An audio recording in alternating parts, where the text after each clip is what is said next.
Ó, investimento do Cruzeiro na janela, rapaz, há uns 2 semanas eu vi esse valor, falei, caramba, é dinheiro, hein? 185 milhões, tudo, alguns.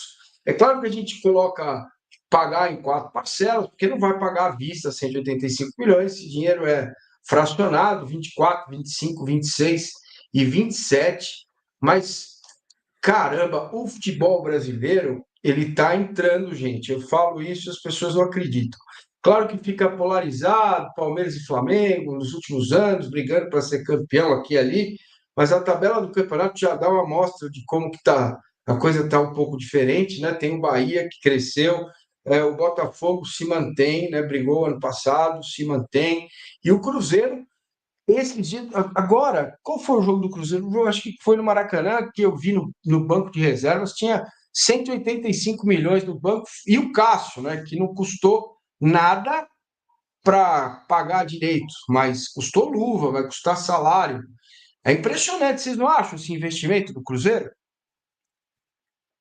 É o novo mundo da SAF, né, Massini? Porque, por exemplo, você olha tanto o Cruzeiro, e depois a gente vai falar do caso do Botafogo, eles têm receitas. A receita do Cruzeiro, estava até conferindo aqui, ano passado, sem a Liga Forte União, né, que é uma receita antes, extra, foi 243 milhões de reais.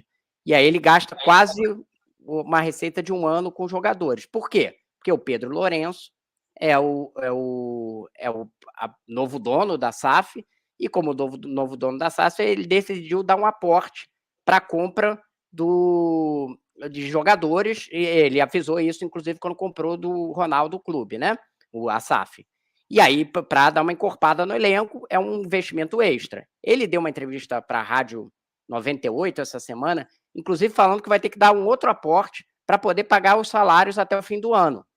O que a gente pode dizer? É bom, digamos assim, para o futebol brasileiro de um lado, porque você tem investimento com dinheiro externo, mas ao mesmo tempo você tem que criar um modelo saudável e sustentável para esses clubes a longo prazo. E é um problema aqui, eu acho, você não ter um fair play financeiro que você preveja que o clube invista de acordo com a sua receita. Eu não acho que é nada demais ele fazer um aporte inicial para construir o elenco do Cruzeiro. Agora, ficar dando seguidos prejuízos, será que o Pedro Lourenço vai querer isso? Acho que não, né? Mas esse investimento inicial é como o Bragantino também fez ali no início, digamos assim, né? Na questão tem uma outra questão também, que os credores do Cruzeiro podem ficar meio chateados, né? Porque estão lá na recuperação judicial, sem receber dinheiro, ou recebendo pingadinho, enquanto está entrando muito dinheiro para comprar jogador, né? Perfeito. Aí, ó, Caio Jorge, 6,5 milhões de euros. O Wallace, 6 milhões de euros. Gosto do jogador, muito bom. Matheus Henrique, 5,8 de euros. Fabrício Peralta, 3 milhões de dólares. Lautaro Dias, 2,5 milhões de dólares mais bônus. Matheus Pereira, 5,5 milhões de euros. O Matheus já estava aí, né? O Cruzeiro foi lá e exerceu. João Marcelo, 1,2 milhões de euros. E o Jonathan, que custou menos, né? E eu encobri aqui o valor, vou mostrar para vocês de novo. O valor do Jonathan, vocês estão conseguindo ver aí? Porque eu não 8 consigo. milhões. 8 Isso, milhões. Em boa, reais está boa. aqui. Isso, em reais, exatamente. Esses foram os reforços, o Matheus já estava aí, e ainda tem o Cássio, né? Que está para entrar agora. E vem cá, vocês podem me tirar uma dúvida? Que raios que é essa janela que abre dia 10 e não pode escalar, não pode escrever jogador, tem rodada dia 11? Meu Deus do céu, o que é isso? Isso foi bolado aonde? Ô PVC, explica para mim, por gentileza, que eu ontem ainda tentei arrancar algum cabelo, mas não consegui. Fala para mim. A janela abre dia 10, você tem que inscrever o jogador. Aí tem o prazo de inscrição do jogador. Se não tiver inscrito, não pode jogar. O problema é que a gente está fazendo, remontando o time no meio do campeonato. Esse é o Foi o problema. pedido dos clubes, né, PVC? Se lembrar. Por que essa janela do meio do ano ficou maior? Antes era muito maior só a do início, agora você tem meio equilibrado a do meio e ela é jogada mais para frente porque os clubes argumentavam que eles perdiam jogadores na janela europeia e depois não tinham como repor. Só que aconteceu nesse ano essa questão da Copa América. Então, na verdade, foi uma demanda dos próprios clubes que a janela seja agora. Mas acabou prejudicando alguns que já tinham contratado. Impressionante, né? Porque tinha que ser dia 1º de julho, já escreve no BID, põe para jogar, meu Deus do céu. É um negócio difícil de olhar o calendário, entendeu? Parece o massa com os boletos aqui. Eu vou empurrando tudo, um para lá, já que é dinheiro que estamos falando. Olha, o Botafogo veio forte também, hein? 266 milhões. Acho que tem uma pauta para a gente aí, quando a janela fechar, para a gente fazer uma geral de quem botou mais grana, quem contratou mais, quanto dinheiro gastou. PVC, você acha que no campo a gente vai ver essa melhora aí desses times do Cruzeiro e também do Botafogo? Luiz Henrique, 86 milhões, e o Almada, 134 milhões. São as Olha, duas maiores tomara que. operações, né, da história do futebol brasileiro, as duas, Luiz Pois é, Henrique e tomara que o Almada. Textor tenha colocado a inteligência artificial aí para não errar, porque é muito dinheiro, amigo. Aí aquela que eu falei do Abramovich no começo, que é o que o Rodrigo acabou de dizer. Ele pode fazer um aporte inicial. O Abramovich gastava em torno de 170 milhões de euros por temporada em contratações. Mas ele montava o time no começo da temporada. Então, você monta no começo do campeonato, o time vai ganhando corpo até chegar no final do ano e tentar ser campeão. No primeiro ano, ele gastou 60 milhões de libras para comprar o Chelsea e gastou 100 milhões de libras no primeiro time que não ganhou o campeonato, ficou em terceiro lugar. O Arsenal foi campeão invicto. Nos anos seguintes, quando ele trouxe o Mourinho, o time começou a encorpar. Eu lembro muito que eu fazia campeonato inglês na ESPN, 170 milhões de euros era o que gastava em média por temporada, nas 3 primeiras temporadas. Depois ele começou a tirar.